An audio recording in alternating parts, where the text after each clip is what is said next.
is up. It is September 8th, Thursday. So you know what that means. Another episode of the Mad Chatter.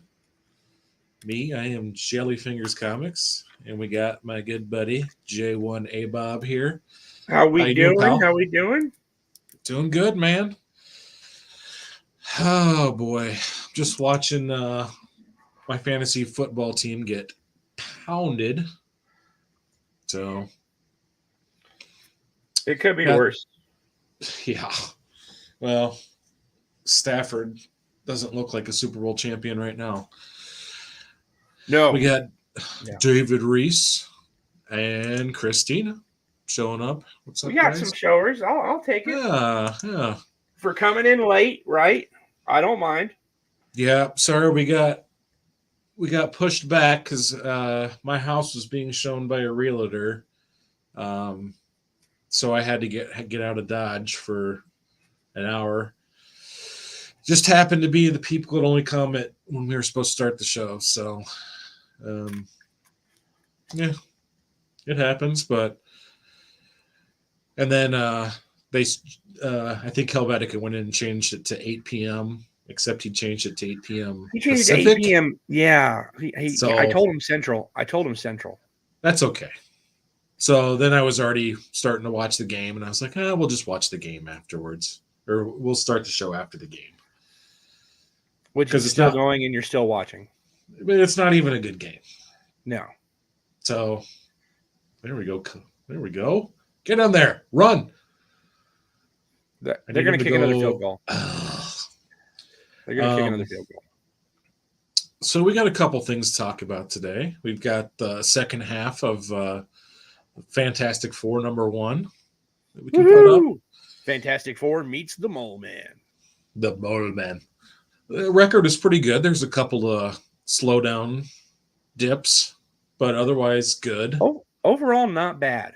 Yeah, not bad at all. Quality-wise, I'll take that one. We've got some. We can go back to that well with the whole. What is it? Black Flag Comics soap opera that continues now. I mean, so it is. Let's come to that later. Let's play that. Bonkers. Let's play that later. We've also got. We're going to dip into a little bit of talking about first appearances. Yep. And what is a first appearance? Who defines the first appearance? So I do have a copy of the Overstreet from 89-90 that's got some very definitive things stated in it. So it does. We will go into that, and we shall see. I mean, who do we take as right? Let's see here. Oops. Out of that. Are we going to go into Fantastic Four first? Do you want to do that first? Yeah, why not? We can. And I do want to say, I did not win the Avengers. That was a bummer. It flew out from under me in the last probably 2 seconds of the auction. Yeah, probably maybe even 1 milliseconds. Yeah. I had a max bid and I went all the way to it and then some. I even gave some extra for a little bit more cushion and it went right on past. But I'm not giving up, folks. We're going to try to get our hands on those last 2 records. I promise. We'll get them. We'll get them one way or another for sure. I'm trying. Okay, so let's put the video file. We might start a GoFundMe just to get them. Who knows? Because we're gonna archive them and they're gonna go on the channel for everyone to see. So, well, I thought about before you hit play, asking patrons. It's already playing. Asking the patrons to donate towards it, and we'll mark down everybody who donated. We get it, we play it, we use it, we download it, we copy it, and then we resell it. Ooh. And then give everybody their money back. Yeah, or maybe a little bit more. Yeah, if it sells for more. And then we can put at the end special thanks to and everybody's name that donated. I like That's that. not a bad idea. Everyone can get a little piece of the action. These things are freaking expensive. Yeah, they are. When a record sells for $300, I mean, yeah. Let alone the comic too. Yep. We'll see. If you guys watch this on the rewind, hit me up in the DMs and tell me what you think, or post in the comments on the video. Leave a comment, yeah. If anybody wants, because I bet we could get people $20 or something, right? You know, go in for $20 or something, make a $1, make a $5 maybe. Who knows? Yeah, we'll see. And you get to watch some awesome stuff. Dude, I've been enjoying the hell out of these. Yeah, I love these things. They're great. All right, so we'll go ahead and play. We got some people going here. Page 14. The Fantastic Four meet the Mole Man. And now, having met our 4 amazing characters, let us resume our tale. I called you together because I have some pictures to show you. Pictures? What are they? There we go. Pin-ups? Look, all of you. This used to be an atomic... I'm starting this again. I'm starting it over. Just start it over. I am.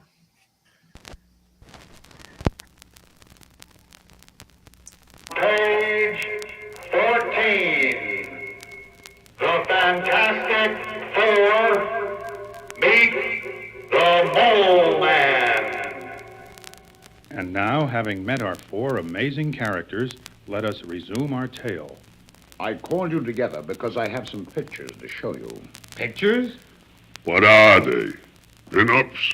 Look, all of you. This used to be an atomic plant behind the Iron Curtain. Wow, what happened to it? The same thing that happened to the other atomic plants on those photos.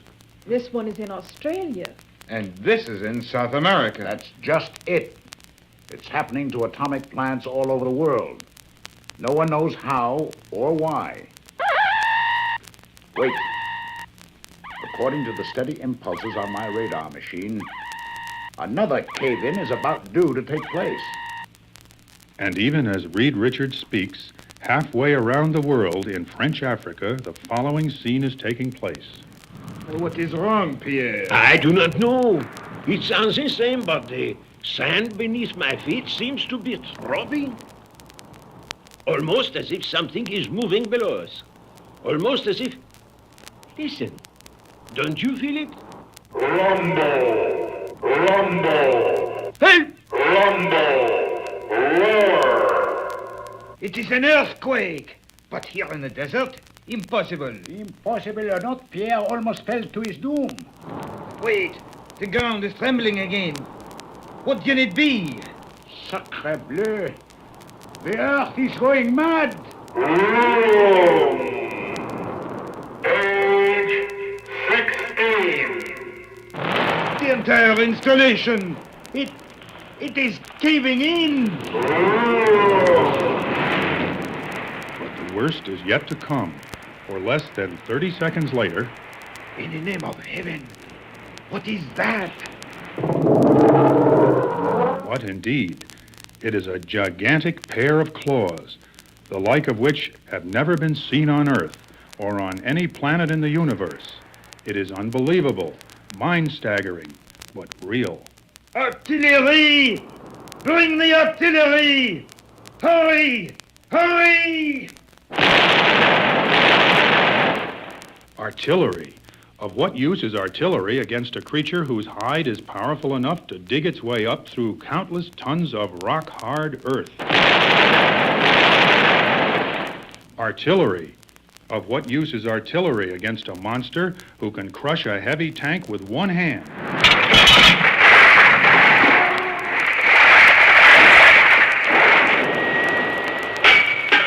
But just as it seems that nothing in the world will halt the nightmare menace, the shrill sound of a commanding voice is heard, and the Goliath stops in its tracks. Enough! Return to Earth's core. Our mission here is finished. Go! For even such a monster heeds its master, a master known as The Mole Man. But we shall return to the Mole Man before long. First, let us turn our attention back to the Fantastic Four as they gaze in astonishment at Dr. Reed Richards' super-sensitive radar scope. There. It has happened again. This time in French Equatorial Africa. But how? Why? That's what we've got to find out. By studying the cave-ins carefully, I've pinpointed an island located exactly between them. That is where we will find our answer. It is known as Monster Isle. Monster Isle? That's just a fairy tale. There's no such place. Only one way to find out, Ben.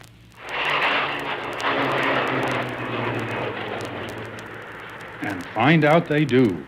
Hours later, aboard their small private jet, the Fantastic Four see a strange mountain rising from the sea, like an unearthly, grotesque face. They have found Monster Isle. There it is. Little dreaming what awaits them, they climb to the top of the forbidding peak. If this is just a wild goose chase, mister, I'll make sure you live to regret it. Save your breath for the climb, Gruesome. Hold it. I hear something. It's coming from below. Look! Those eyes! Suddenly, a living, three-headed nightmare hurls itself at them from over the edge of the peak of Monster Isle. Age 18. Quick, Sue! Turn invisible! Seeing one of its intended victims vanish before its eyes, the monster halts, bewildered. There's just time for me to become Mr. Fantastic again. I'll make a huge lasso out of my arm. But I had heard there was a giant three-headed creature guarding this isle, but he shall guard it no longer. But before Mr. Fantastic and the Human Torch can catch their breath... Look out! It's a cave-in! Hold on, Johnny. Hold on. Oh, lucky Sue and Ben weren't with us at the edge. Finally, the amazing duo float down to the bottom of the pit. It's pitch dark. What sort of place can it be? Reed, I feel something. It's a trap door in the wall. It's moving. That light, where did it come from? It's blinding. I can't see. I'm blacking out. It might be minutes or hours later when the two men regain their senses, only to find themselves garbed in strange adhesive-type suits which protect them from the blinding, unearthly glow. My head. The light, it actually caused us to lose consciousness. But how did we get into these suits? Sam, you have recovered, have you? It is about time. Who are you? I can't see. And where are we? The reason you cannot see is you are blinded by the glare from the Valley of Diamonds. And as for me, I am the Mole Man. Age 20. The Mole Man's Secret. Before we witness the breathtaking conclusion of our amazing tale, let us gather together all the loose ends. Let us return to the two members of the Fantastic Four who did not fall below during the cave-in. Reed and Johnny. Got to find them. Wait. That noise behind me. What? But other ears also hear the menacing sounds, and other eyes behold the frightening sight, the eyes of the Thing. Doc, Sue, out of the way. Let me handle him. The second gigantic guardian of Monster Isle is powerful beyond belief, but he is fighting an enemy whose every atom has been charged with cosmic rays, an enemy who can't be stopped.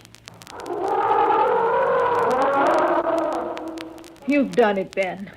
You've beaten him. What did you expect? I'm the Thing, ain't I?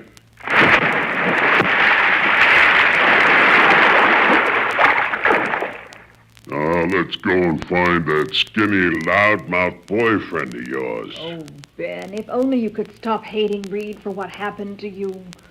And what of Reed Richards and Sue's brother Johnny? We again descend to the depths of Monster Isle, where we find them confronted by the strangest menace of all time, the Mole Man. So you have never before heard of the Mole Man, eh? Well, soon the world shall hear of me. For soon the Mole Man will have the entire world in his power. How did you get here? What is this place? Page 22. It all started long ago because the people of the surface world mocked me. What? Me go out with you? Don't make me laugh. I know you're qualified, but you can't work here. You'd scare our other employees away. Hey, is that your face, or are you wearing a mask? Ha ha. Finally, I could stand it no longer.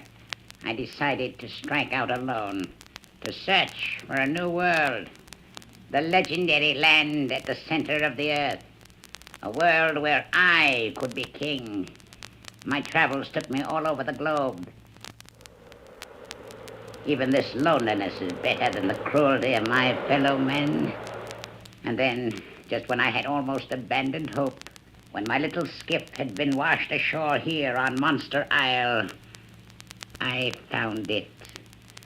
That strange cavern. Where can it lead to?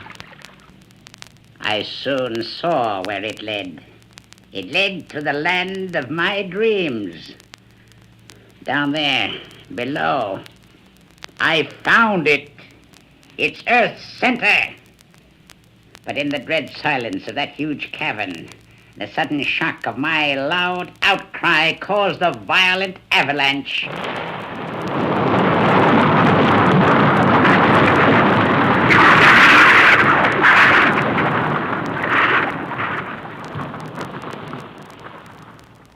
And when it was over, I had somehow miraculously survived the fall. But due to the impact of the crash, I had lost most of my sight. Yes, I had found the center of Earth, but I was stranded here, like a human mole. That was to be the last of my misfortunes. My luck began to turn in my favor. I mastered the creatures down here, made them do my bidding. And with their help, I carved out an underground empire. A note of madness creeps into the mole's voice as he speaks of his power. And then he makes his first fatal mistake. I conquered everything about me. I even learned to sense things in the dark, like a mole. Here, I'll show you. Try to strike me with that pole. Try it, I say. Ha! I sense that blow coming. Nothing can take me by surprise. And I have developed other senses too, like those of the bat. I possess a natural radar sense, a warning system which enables me to evade whatever danger strikes at me. Compared to the Mole Man, you are slow, clumsy. Ha! Ha! See how easily I defeat you? Or any others who try to defy me? Now, before I slay you all, behold my master plan. See this map of my underground empire. Each tunnel leads to a major city. As soon as I have wrecked every atomic plant, every source of earthly power, my mighty mole creatures will attack and destroy everything that lives above the surface. And now, at my signal, those creatures of darkness, my denizens of Earth's center, shall dispose of all of you witless intruders. Well, see about that, Mole. The thing. Page 24. Too late, fool. The die is cast. There is no turning back. Thing. Look out, behind you. Bong, bong. Hearing the mole's signal, the largest and most deadly of his underground creatures ponderously raises itself into the room, its brainless rage directed at the 4 astonished humans. And then the Fantastic Four fly into blazing action. Look out, Reed. I'm gonna burn my way out of this monkey suit. Good boy, Torch. Stand aside, gang. It's gonna get mighty warm around here. Back and forth, buzzing around the monster's head like a hornet, flies the Human Torch as the gigantic creature vainly tries to grasp his fiery foe. Reed, the mole man, he's escaping. Not if I can help it, Sue. And help it, I can. Moving like a well-oiled fighting machine, the Fantastic Four, with the deadly mole man in their grasp, race for the surface. But then their evil antagonist seizes the signal cord again, and... You haven't won yet. Even you can't defeat all of my Under-Earth horde. Hurry, Reed, hurry. Can't you even hold on to one little guy? And then they come, like figments of a mad nightmare. Roaring, running, snarling. The Mole Man's entire army of underground gargoyles.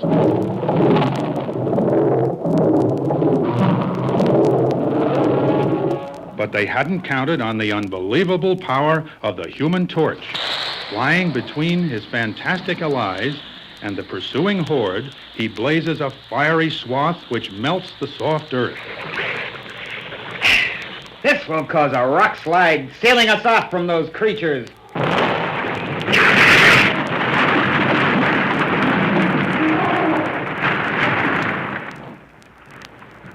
We did it! We're free! And the entrance to the Mole Man's empire is sealed forever. Moments later... But where is the mole man? I left him behind. He'll never trouble anyone again. And the words of Mr. Fantastic are indeed prophetic, as seconds later...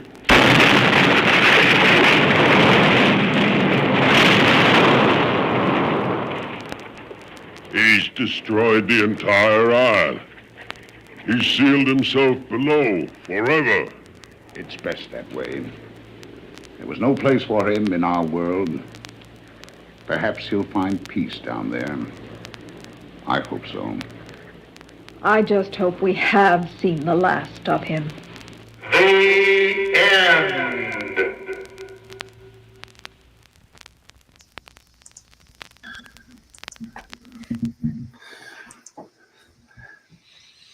Good story. Good story. Good story. We see Stan Lee's awesome writing there again. All this culmination of finding the Mole Man to this big epic fight where they release everything, and then in one panel it's over. Yes. Yes. Well, that was quite a fight. Well, we don't know. But supposedly. I'm still trying to figure out how he took care of the biggest, baddest, strongest of all the creatures. Right. And his army. Yeah. Yeah. And Johnny Storm swoops through. Yeah. And it's like getting buzzed around by a freaking lightning bug. I'm just saying. when you're that big, it's literally like somebody taking a lighter around you, like, hey, a lighter. Yeah. Oh, the voice acting on this one was pretty good, I thought. Oh, the Thing's always so good. The guy that does the Thing. Everybody else, dude, you know the background speaker besides the sound effects, dude, that's terrible. But the background speaker when he's reading like the narration of like setting the scene and everything else.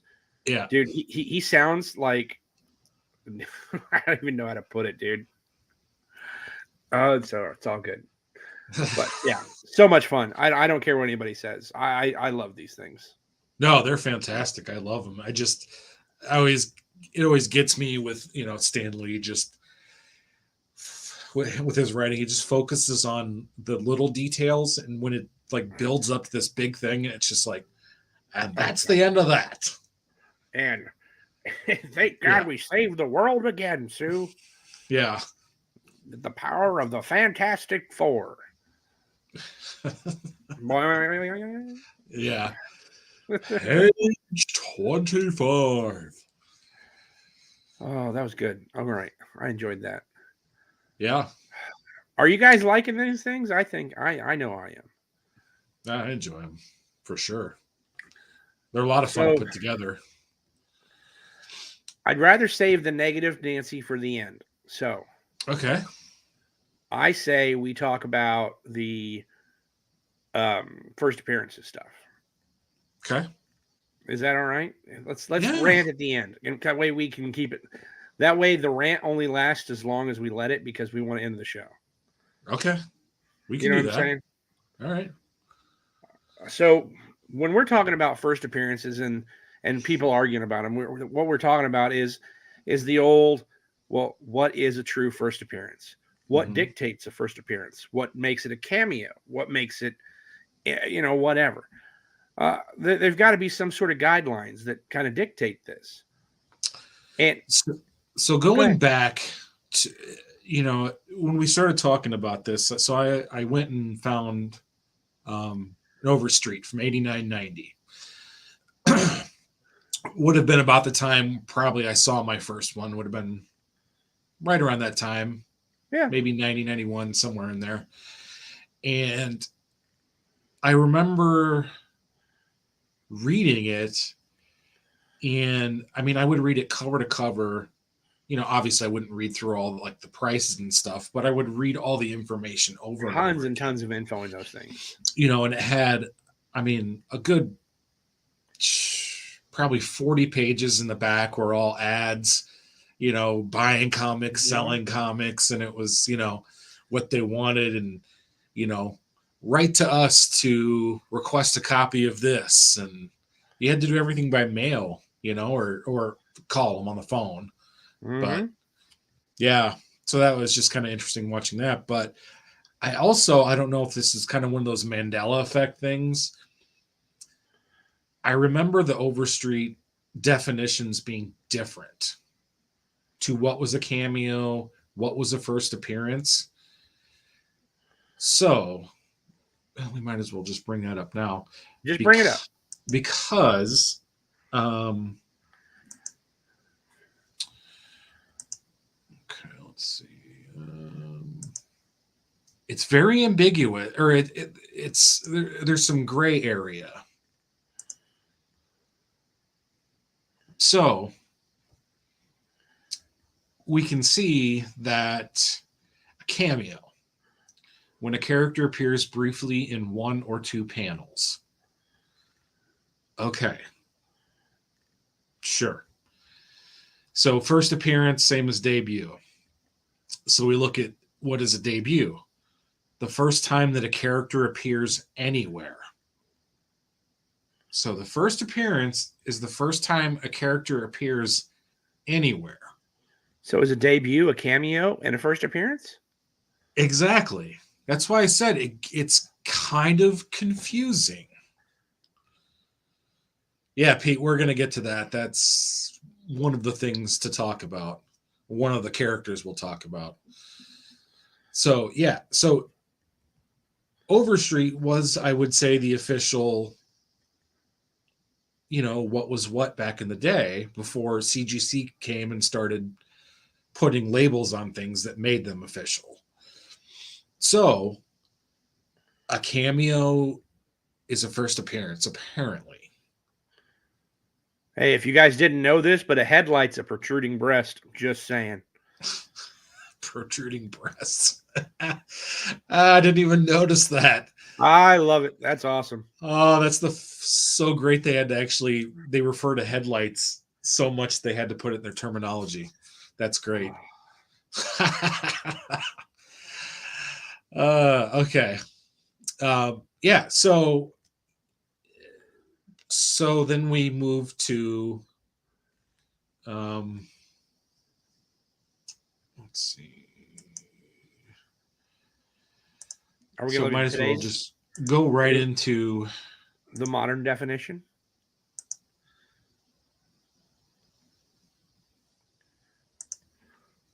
So. Oh, we're going to do straight to it. Okay. Well, I mean, if we are doing that, then we have an appearance anywhere. There it is. Now, if you go back to the definition for cameo, this would technically be a cameo because he's only in the one panel. Absolutely. The definition for the cameo is very precise. One or two panels.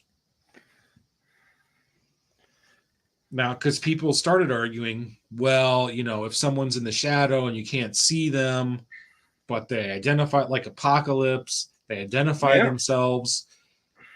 So cameo.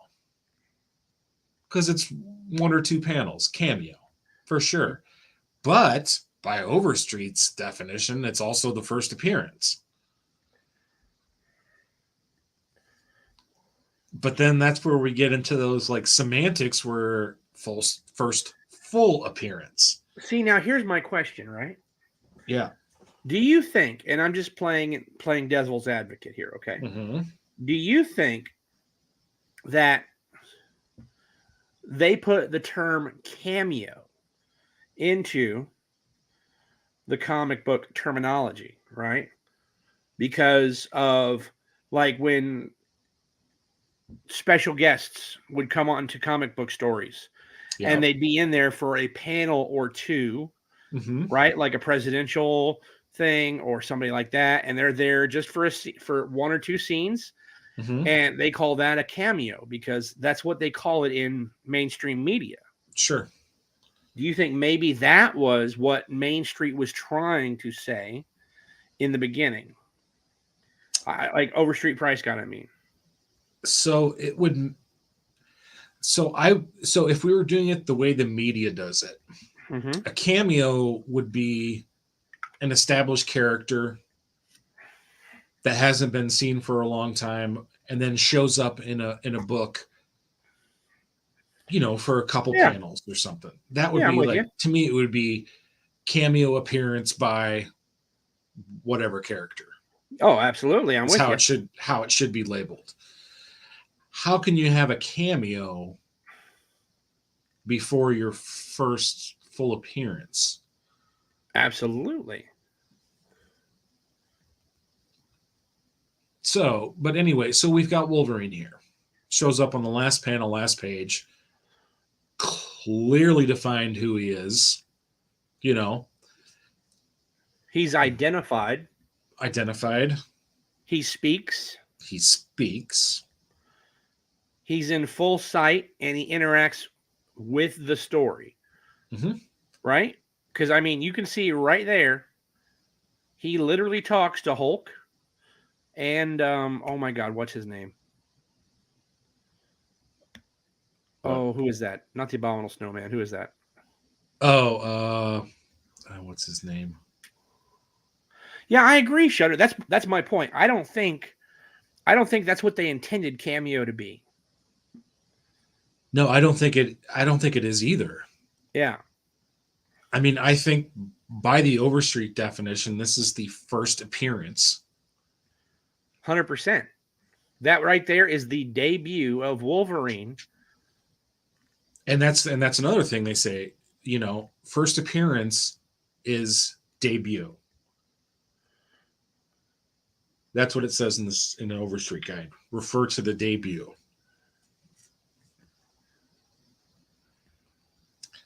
So I said I have a hard time saying cameo when somebody's not established already. Agreed. So I would say we got a first appearance. I would say the Hulk 180 is the true first appearance. Now, is it going to change anything in the market? Hell no. The market dictates. No, the the market dictates what the first appearance is. Yeah. And 181 would be a very desirable book as well, just because that's First cover. Yeah, right. So, but I feel like we need to start selling that as first appearance, first cover, like cameos. I mean, yeah, you can make a little side note on the CGC says cameo by so-and-so, but I don't think you can have a cameo before you have a first appearance. Yeah, I'm agree. I'm total agreement. So let's see. Do I get to do my little history channel talk about this one here? Do you want to do this one? This is the big one. This is the one. That was the really good one. All the research went on. Actually, yeah, do that because it's super interesting. So, Professor J1, take it away. Let me bring up my little bit of notes here before I forget to. Mm-hmm. Oh no! I deleted the tab. Why would I do that?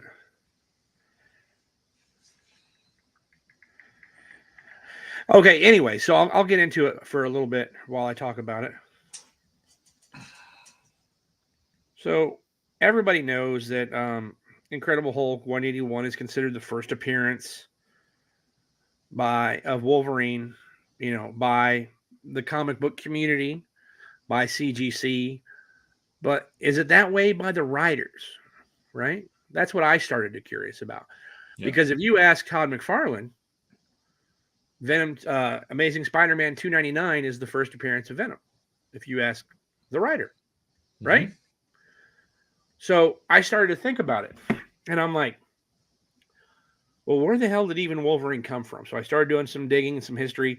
We found out the character was designed by Random Joe that submitted a submission, and they kind of borrowed it, whatever, but it doesn't matter.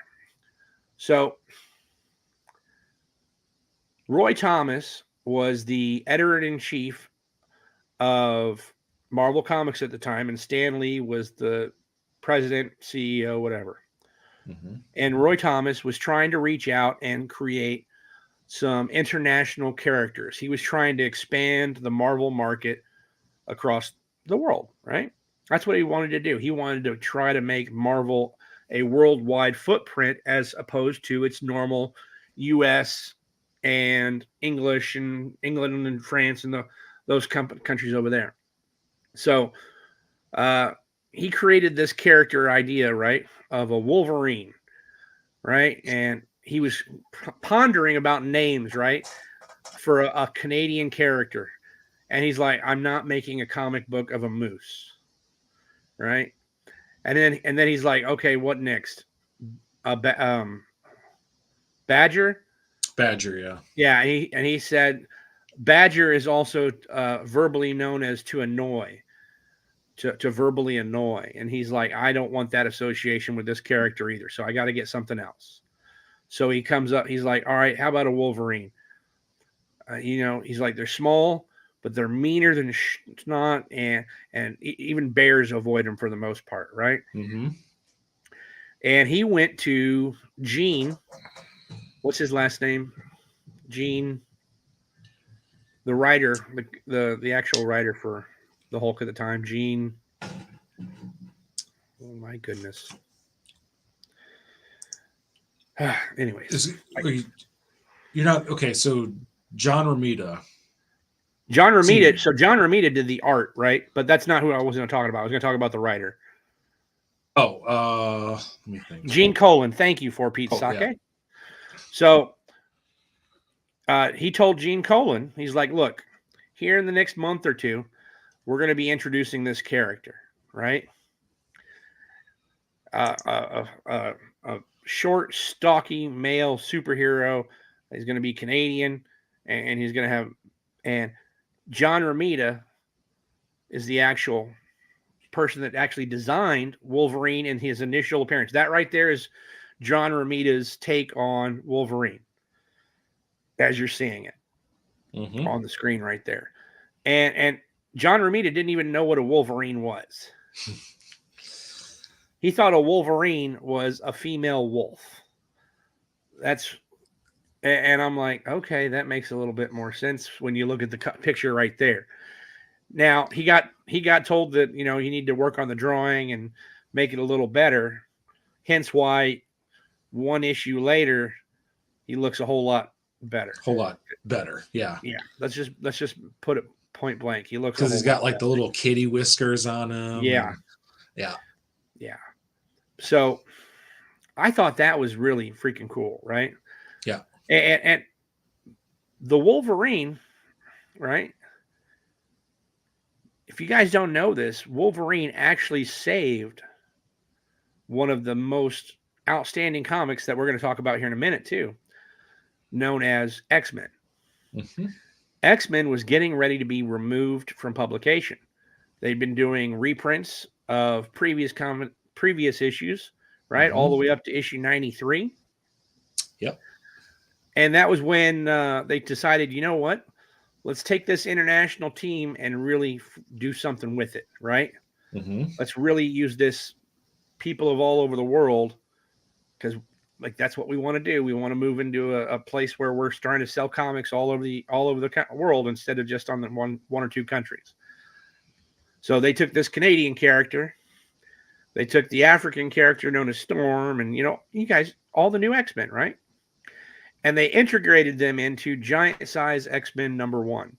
Old team versus new team, yada yada yada. And gave it to a kid from England named Chris Claremont. That's right. And Chris Claremont, with that little bit of shove, made the X-Men what they are today. And nobody will ever tell me otherwise, that if it wasn't for Claremont, there wouldn't be X-Men. None of us would have known. 100%. Like none of us would know that. None of us. If it wasn't for Chris Claremont, none of us would have that knowledge, that little tune in the back of our heads when we think X-Men. Well, with what Claremont did with X-Men, pushed it into a second volume with the #1 of the highest print count of any comic book of all time. Absolutely. From a group of guys that was going to be canceled. Yes. X-Men was slated to be canceled. Yep. I think they had 2 months. They were going to let Chris Claremont write for 2 months, I think. Roy Thomas wanting to start his international market, and Chris Claremont's writing saved it all. Now that's my spiel on Wolverine and how awesome he is. And albeit he is overpriced beyond belief in that 181 and 180. Giant Size X-Men 1, again, overpriced beyond belief. You'll never get me to say they're not. They're historical, amazing comics. But one of those should not go for more than a 68 first appearance. Just you can argue me all you want. You won't talk me out of it. Because the print run in 68 to the print run in 75, let's be real. Yeah. Probably 10 times it. Yeah. I mean, these are Hulk 181's not a rare comic. Giant Size X-Men 1, not a rare comic. You want rare comics? Get stuff from the 60s and earlier. Right? That's just me. Well, it's the same as, everybody wants an ASM 300. Yeah. And what's the most there's graded a couple comic? Million copies. Yeah, a couple million copies of that book. Yeah, and it's the most graded book on the census. Yes. So, they're not rare, but people clamor over them like they are, but I get it. You want to see rare? Let me show you rare. Hold on. Here you go. This is rare. 1949, Dagwood splits the atom. Okay. This is a promotional comic that the U.S. government put out trying to make people like nuclear energy, right? This is rare. There are 4 graded copies in the world. Mm-hmm. Yeah. This is the highest graded copy there is. Period. Yeah, I'll David, I never saw own a that on comic. Instagram. I'll never own a comic more minty than this or more rare than this. Even my Joe Palooka is not as rare as this thing. Yeah, as a printed with no signatures. Yes. Hell yeah. We could might as well go on with. So the reason why I spent so much time talking about all that, guys, and talking about X-Men is because it ties right into the next person we want to talk about. Gambit.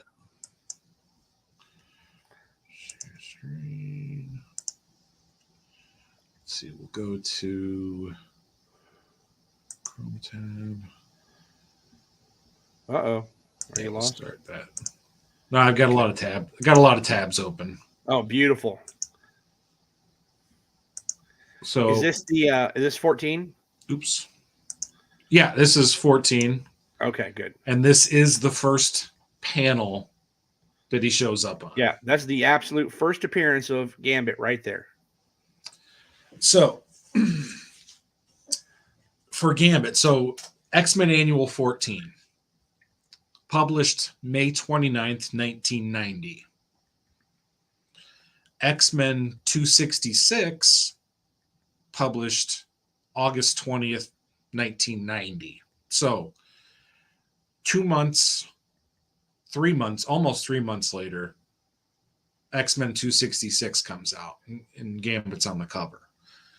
So what do they try to do? They try to sell that as first appearance, even though Gambit's tons of dialogue, says his name, well, I guess, what's her name? Rachel Summers. Identified in the story, multiple panels.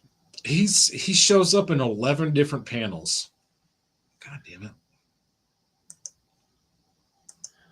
Man, you need to stop watching Hentai Heroes. That's all I'm saying. Is that a real thing? It's Come and Play With Me. That's what it said. I think it's a I think it's a phone game. Oh, okay. It's pornography.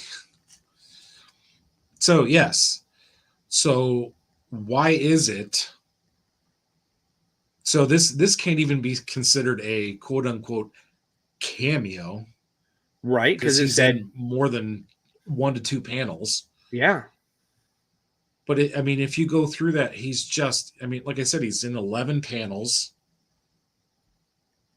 And he's a big, not a huge part of the story, but he interacts in a third of the story. Yeah. So, and this was from, what were these annuals? Days of Future Present. Yeah. Right? All these 1990 annuals. Yeah, I do believe so, yeah. Yeah, we're all, the 4 of them were story. This was the fourth part. But yeah, so clearly Gambit's first appearance is not X-Men 266.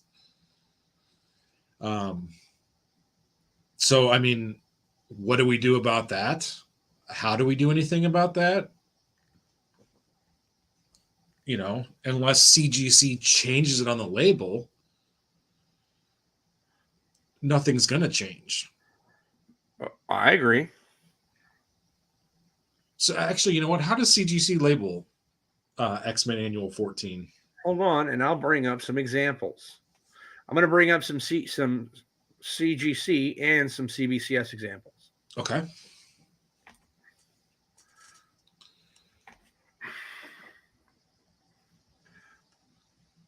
And then maybe we just do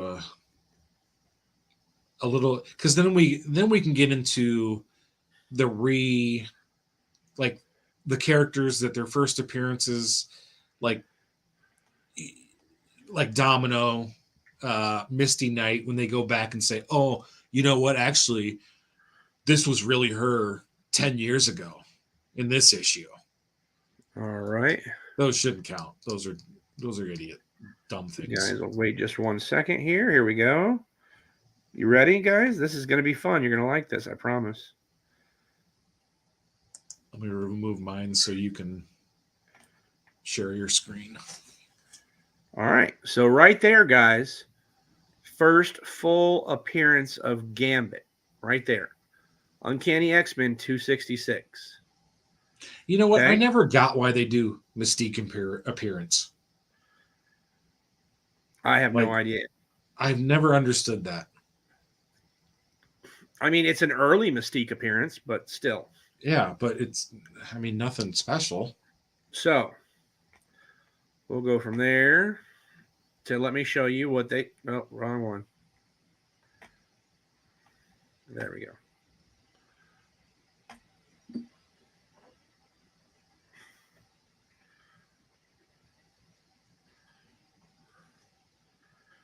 Now, read what it says.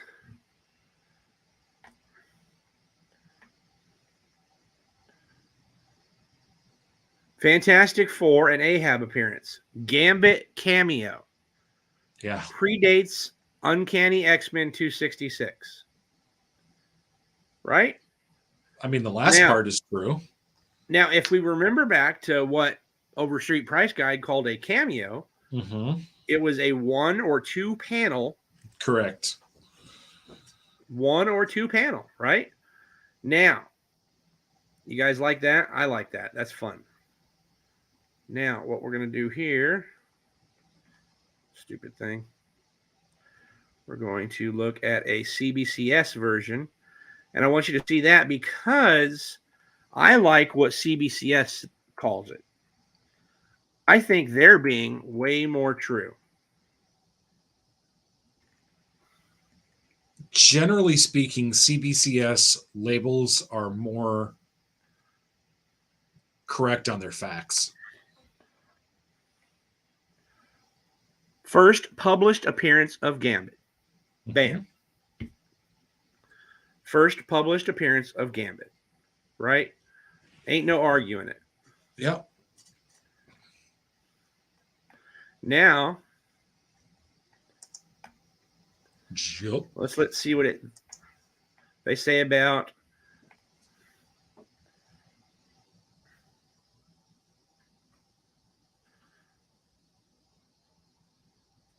there you go.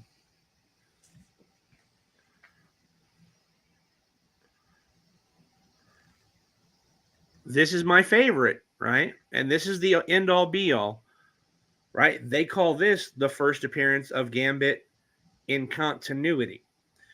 Now, the reason why they call it that is because the X-Men Annual 14 is not part of the main storyline, right? No, it's its own separate.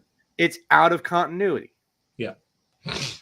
So if we get real honest, CBCSs are 1,000 times more accurate than CGCs by far. So I reread the annual, and they actually make a call to, it was like C Uncanny X-Men numbers 257 or 255, or let me think, 265 to 267.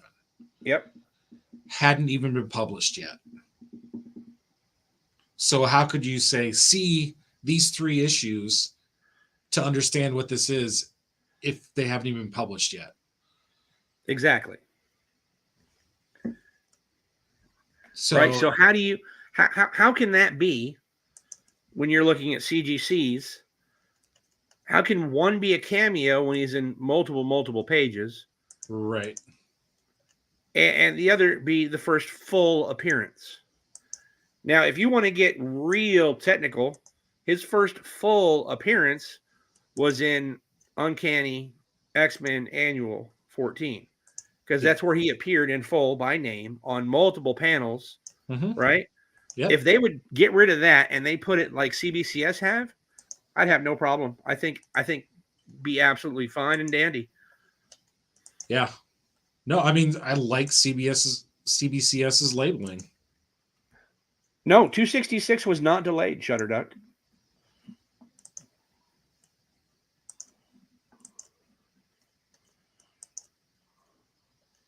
Trying to find the.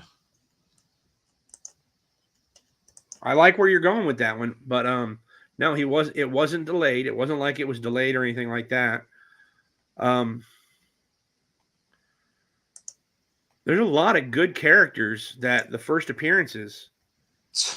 So if you look on the first panel for details, see X-Men 250 or 265 to 267. Well, how am I going to do that? If I'm reading this May 29th, 1990. Can't do that.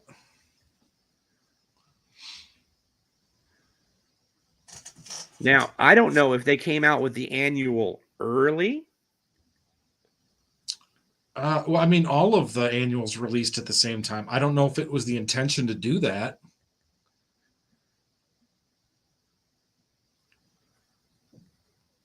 That group, it was Fantastic Four. I'm trying to think of which ones it was. Yeah, Subliminal Ad or something. I don't know.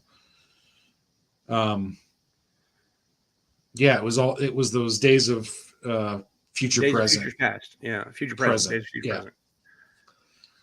So, and there was just those 4 issues. And so, like I said, maybe the intention was to stagger the releases on them.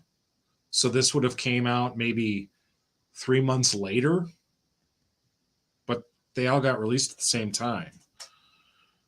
Now here's the next question. Okay. Yeah. So let's take this exact example. Mm-hmm. Now let's take this and let's flip it to my favorite female character in all of Marvel, Rogue. Yeah. What is her first appearance? Well, it's funny you would ask because we were talking about it and you showed me some pictures that I was like, oh, you're right. The first appearance, what did you say the first appearance was? Oh God, don't ask me right now. My brain's not working right. Because she was wasn't it a cover appearance too? So it was a cover appearance and it never got published. She was supposed to be in Ms. Marvel. Oh, no, it was Rom. No. So hold on, no, you're gonna get yourself into it. You're gonna get yourself No. I'm gonna get myself. Yeah. So Avengers Annual 10 is known as her first appearance. Right. First published. Yes. Now, isn't the annual published out of continuity, just like in X-Men? This one I don't know if I'd have to read. I don't know if it's a standalone story or not. But generally speaking, they are. Right. So the next comic she shows up in is ROM number 33. Right? Or is it 31? 31. ROM number 31. And she's actually on the cover of it. Yep. But she's also on cover another comic that came out the exact same day. Yeah. X-Men 158. And she's on the cover of it as well. Yep. So she has a dual release on her second appearance. Yes. But what's funny is that wasn't supposed to be her first appearance in X-Men Annual, in Avengers Annual. Right. Her first appearance was supposed to be in Captain Marvel or Ms. Marvel. I can't remember. What's the name of the series, the run? Ms. Marvel. Ms. Marvel, right? Yeah. Issue number 35. But the series ended. Yeah. They canceled it on issue 33. Mm-hmm. So they took the story that they were going to be putting in issue 35 into Avengers Annual 10. Yeah. I think that's hilarious because, you know, her first appearance was in a completely different, supposed to be in a completely different comic. Yeah. Right. It was where she stole Ms. Marvel's powers, right? Because Mystique talks her into it. I agree with Shutterduck. It doesn't change what you intended to do. The first time I could have possibly seen that character is the first time, their first appearance. Absolutely, dude, 100%. Whatever book gets to my hands first. Well, published first. Published, right? What I'm saying is whatever gets to my hands, not. Yeah, I'm with you.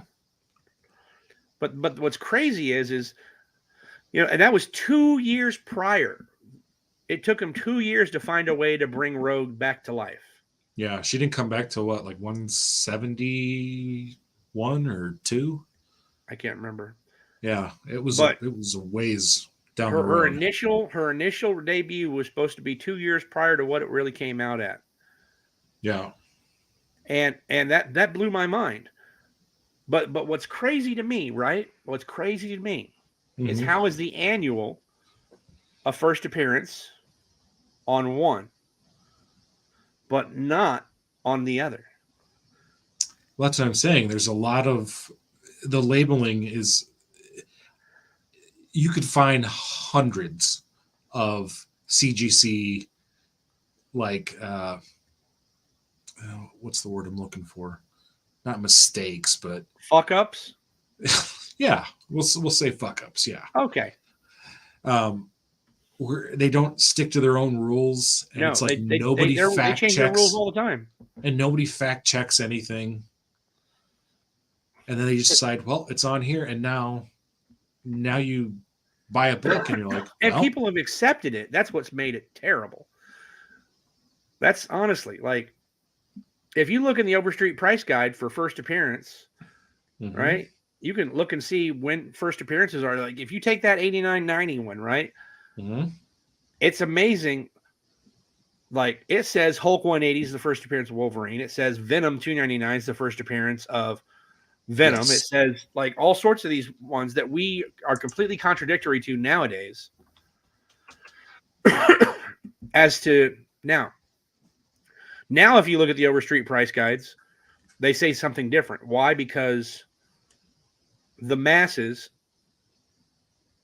Thank you. X-Men 158. Yeah, there you go.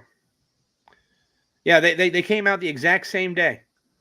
So that if we take the Gambit, right? We take Gambit as an example of how they did it, then ROM 31 and X-Men 158 should be the first appearance of Rogue. I mean, you won't like, if we're going to use that example, right? And what's funny is they did that before. Rogue came first. So why did they change it after that? That's the even funnier one, right? Yeah. 100 issues later, they changed their minds. Well, the annual's not going to be a first appearance, apparently. So we can't have an annual as a first appearance because that's out of continuity. BS. Follow your own rules. Yeah. That's right. In continuity.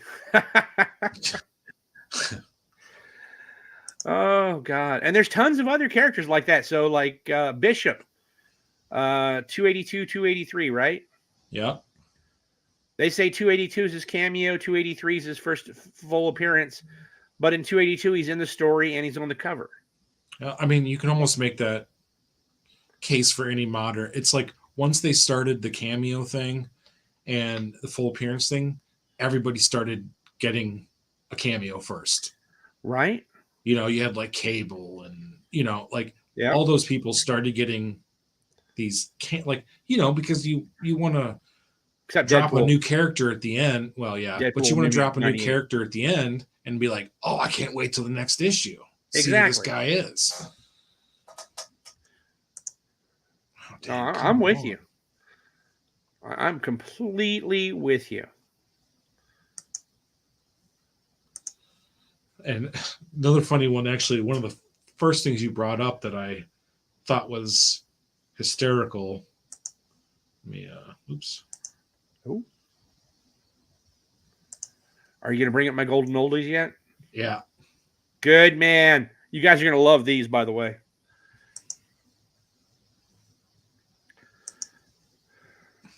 So, one of my favorites, All-American Comics, number 89 from 1947? 47, 46, something like that. yeah, I think it was 47. Can you zoom in a little? Let the people see it. Let me see if I can zoom in. Where am I Control and scroll. Yeah. Yeah, there we go. Does anybody know who that is? It's the Harlequin. If that isn't just a blatant, clearly Harley Quinn. I mean, clearly. 100% ripoff for today's modern clown-like female character pulled right out of DC from 1940s. Pulled right out of their archive. So this was Golden Age Green Lantern's girlfriend. Mm-hmm. I can't remember her real name, but her evildoer name was the Harlequin. Yeah, let me see. I did look her up the other day. Such cool stuff. So this is where I call this portion of the show is now called my fuck you ripoff.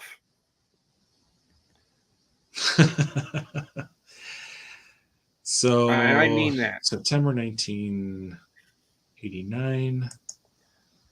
Molly Main, thank you. Molly Main. That's what I'm trying to think. It was Main something.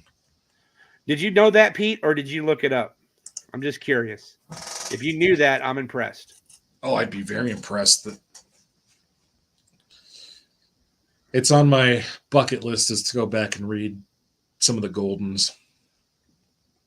I have been. It's been so. Oh, he looked it up. All right. Yeah. All right.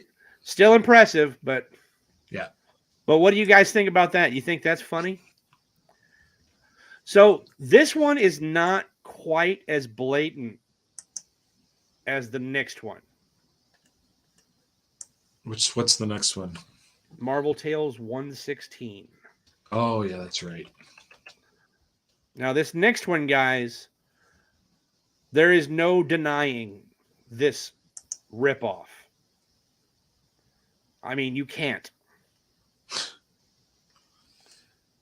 You'll see. Okay, let me stop sharing that one. Exactly, Pete. His tights are even red and black.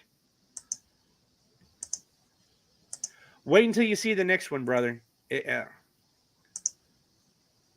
There is absolutely no denying that this one was ripped off. I mean, without a freaking doubt. I mean, literally says Werewolf by Night.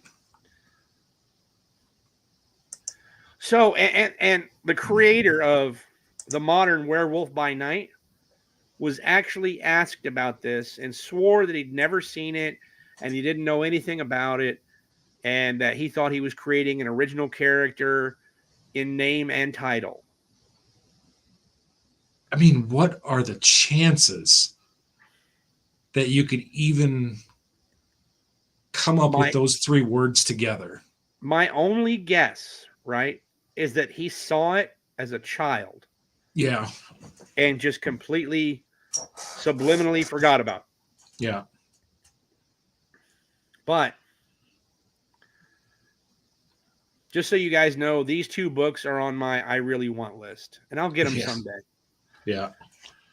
I've got a couple of others on there, but this one right here, I mean, just a huge, blatant, fuck you ripoff.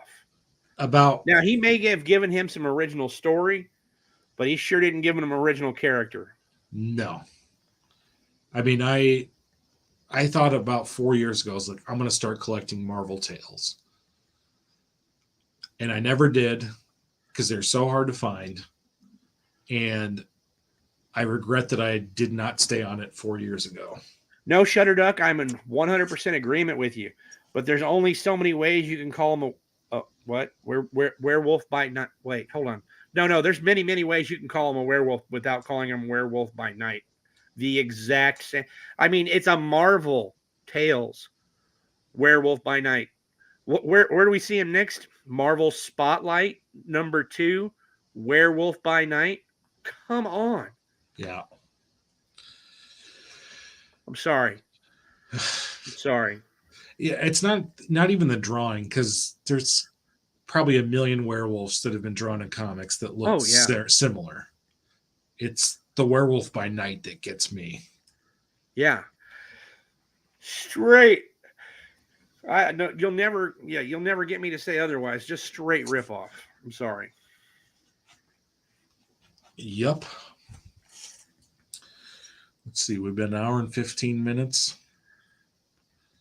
Do you want to go into the saga? Hold on. I want to do this real quick.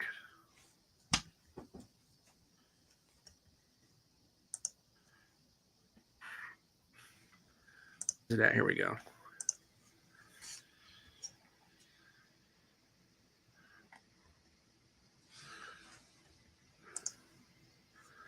Now, the only thing that saves them, CGC that is, this time around,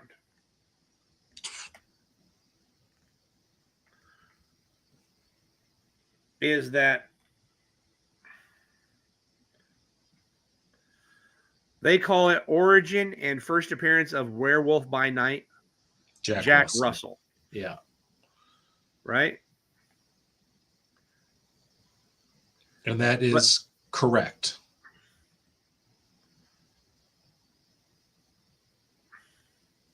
But look how they wrote that, Werewolf by Night.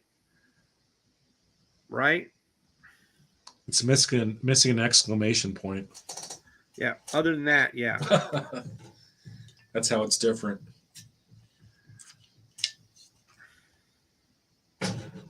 So, what do you guys think? Think that shit's funny? Because I do.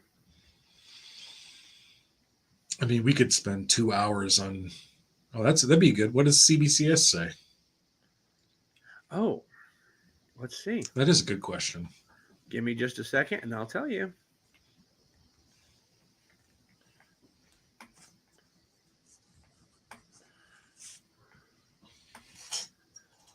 All right.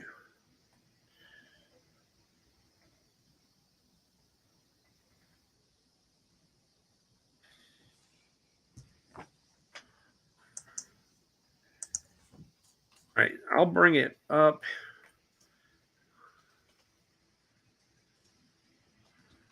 Same thing.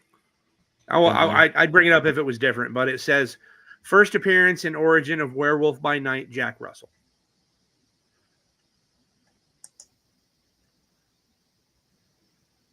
Yep. Yeah, it does. I mean, I'll show it. But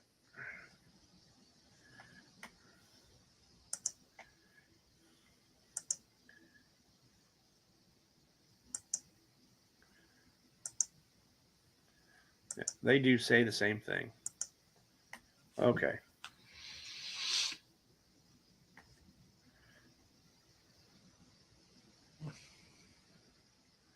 I don't know. All right. Enough of that. That was fun. I enjoyed talking about those. A little history, a little, you know. Well, there's another big one that I think is 100% fair. Captain Marvel, Carol Danvers. Everybody says her first appearance is that Marvel Spectacular 13 or whatever it is, right? Well, the next time you see her is you only barely see her. She doesn't have powers. Nothing happens. She's just a person, right? And she's not even an integral part of the story. Yeah.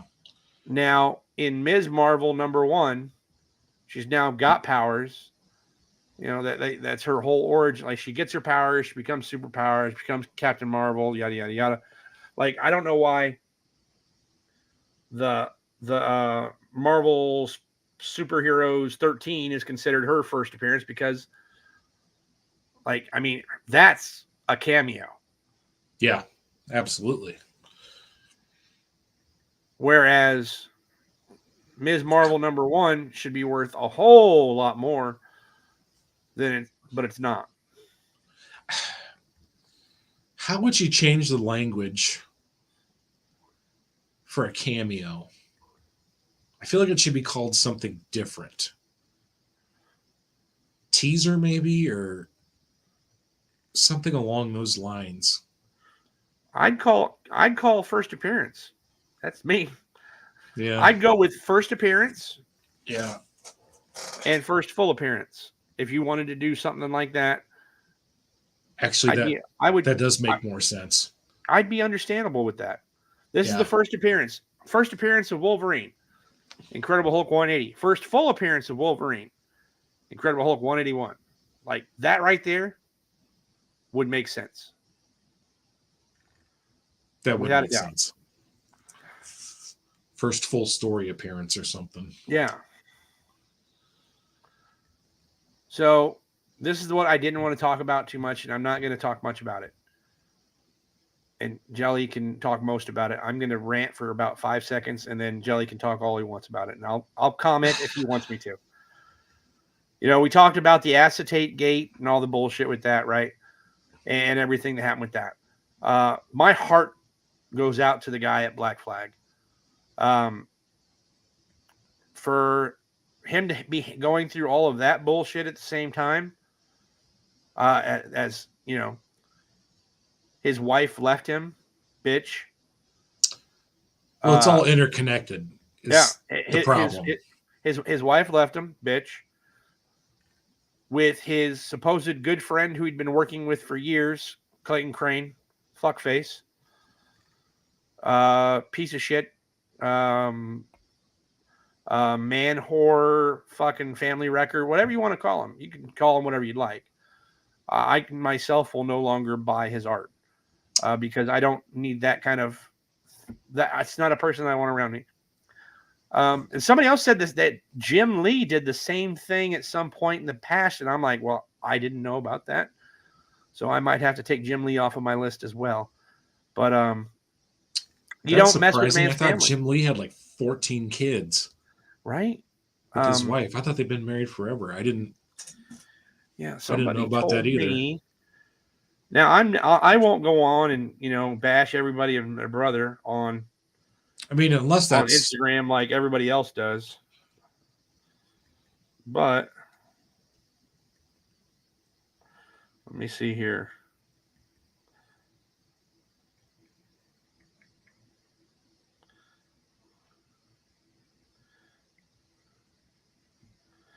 Wrong guy. Is it right? Yeah, the memes are super harsh. I mean, I feel bad for the guy, obviously. His wife and Clayton Crane are the real villains. Apparently, Jim Lee stole Al Garza's wife. And that was when Al Garza was working at Jim Lee's studio. Oh. Now, I'm going to look into this one. Yeah, I would get more information on that. I'm kind of curious because if Jim Lee's the same way, dude, he's lost my business too. But that's my fucking 2 cents. I have certain moral values and guidelines that I live by in my life, and I follow those. You don't mess with a married man's wife. No. If you have feelings for her, right? And she has feelings for you, I'm not against that, right? Shit happens. People fall in and out of love. Well, but you also wait for the divorce. Yeah, exactly. You wait for the divorce to be finalized, right? Then afterwards, you start your courtship, your dating ritual, whatever it is you want to call it. Yep. You don't don't go give the deep dick into another man's wife. You don't. No. Period. Well, in this, I hate to say it, but this broad is going to get fucked over by Clayton Crane too. Oh yeah, dude. I guarantee it, because he's apparently a hound dog. But I don't feel bad. I mean, I feel bad for the way the guy from Black Flag got done. Dude, they painted him so fucking evil. Yeah, but it sounds like the people that wanted to do the book were Clayton Crane and the wife. And I think that's hilarious. He also did the business and put his name on it. So agreed. You know, I don't feel bad for that. Your turn. I mean, I don't really have much more to say about it than that. I don't want to drag the guy through the mud. He's already having a tough time. You know, I hope he can go back to his roots and go back to selling books and get this from stuff. What it shows, that's what he wants to do. He wants to stop with the whole. Everything. And the girl, I think the girl's like a mid-teenager too. So the daughter, she's very aware of what's going down. So I mean, her mom just ran out. I mean, again, I've got my personal opinions, and I got some pretty nasty things to say about it, but I don't want. Dude, you can go ahead and say some of it. Just don't make it too bad. No, I'm supposed to be off the rails one, not you. I know, but I mean, I would. It just wouldn't be constructive to anything. I mean, the wife is the real villain here. You know, Clayton Crane's. No, she is. He can be mad at Clayton Crane, but the person he should be mad at is the person he's married to. Yeah. You know, it's Clayton Crane. 1,000% goddamn straight. I know. Well, I mean, I never understood when people get cheated on, they go to the person that their significant other cheated on and go like key their car or do something like that. That's the person. You should be mad at the person you're in the relationship with. They're the ones that hurt you. It's not the other person's fault. It's the person you can't trust that's sitting right next to you. Yeah. So Clayton Crane is at fault for chasing up the tree that he shouldn't have. But the tree that bared it fruit to the other person, yeah, that's the real fault right there. Yeah. But yeah, like Pete said, he was bragging about it. Like he's trying to act like he didn't have any part of it. He put his name all over it, and he sure as shit cashed all the checks. Yeah. So I'm not unblaming the guy. He's not off the hook for that. I'm gonna tell you right now, he's got my heart for what the fuck happened to him. Yeah, exactly. He's not off the hook for what he did. He's still a dirtbag businessman, but I feel for him. Doesn't mean you want something terrible like that to happen to him. But other than that, I don't really have much to say about it, or any more to say about it. I got a lot, but now here's my question. Right? With today's modern society, what do you think will happen to Clayton Crane and his, let's say, schedule of work? Well, I'm sure he's booked out quite a bit. And by the time he's drop him, break contract. By the time he's done with that work, it'll probably have blown over. Yeah, but a lot of major publishers have image contracts built into their contracts. Sure. So if they put out some sort of negative imagery that could hurt your company, they can break contract. Do you think anybody will start pulling contracts from them? Well, I guess it depends. It would have to be a publisher, which is he on contract with the publisher or is he in contract with the person doing the exclusive? I think he's only doing exclusives right now. Right. So he would be on a quote unquote contract with a with just a regular person. So it would have to be somebody would have to be like, well, I don't want him to do my exclusive cover anymore. Yeah. That's my question. I don't think it that'll happens. I think he's got too much work that's been booked out that people have paid. And I would say a couple months from now, it's blown over and people are going back to him getting exclusives. Dude, I would love to go to one of his signing events and be like, hey, take a copy of the Pro with me for him to sign. Hide your wife. Hey, could you do me a favor? Could you put I fucked my best friend's wife on there for me? Yeah, oh, dude. There's going to be a lot of people. I broke up my best friend's marriage. Yeah. Yeah. Broke up my friend's marriage, stole his wife. That would be amazing. Oh, dude. Yeah. There'd be some rumbles. I'm done venting about it, guys. I'm just saying. I wonder if he'll even show up I wonder if he'll cancel anything in the very who knows near future.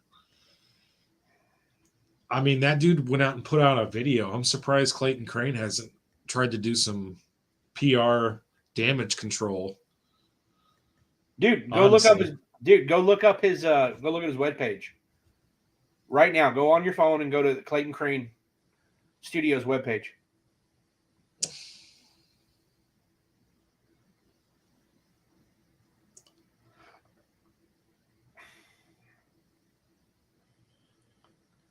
Crane.com. Dave, you have a good night, buddy.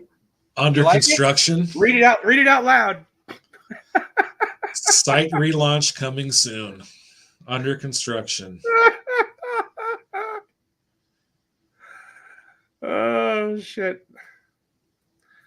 I don't care what anybody says. That's April Wallace at bimbo.com. How funny is that? That is funny. Yeah, I might have went and looked up some stuff tonight. Did he say anything on Twitter? Oh no, he doesn't use his Twitter. Let's see if he uses it. Let's see if he said anything on Instagram. Have a good night, David. Sleep well, bud. Sorry we're on so late. Normally we won't. Yeah. Even with football going, we won't do this late like this normally. I promise. Oh yeah, I gotta unfollow Clayton Crane now. Yeah. I mean, I don't know, guys. It blows my mind. And just so you guys know, I keep turning my camera off to put my feet up here and there. That's all right. I think it's late. It's already 11:30 our time, so yeah. We'll be back next week at our scheduled time of 7 p.m. And hopefully, Central Standard Time. Hopefully. Hold on, I'm getting it. I'm sorry. It's right here.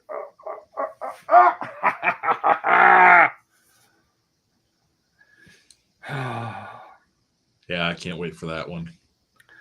So this is, do we want to two-part the story or not? Because it's cover A and cover B, side A and side B are the whole story. Do we two-part it or do we do it all at once?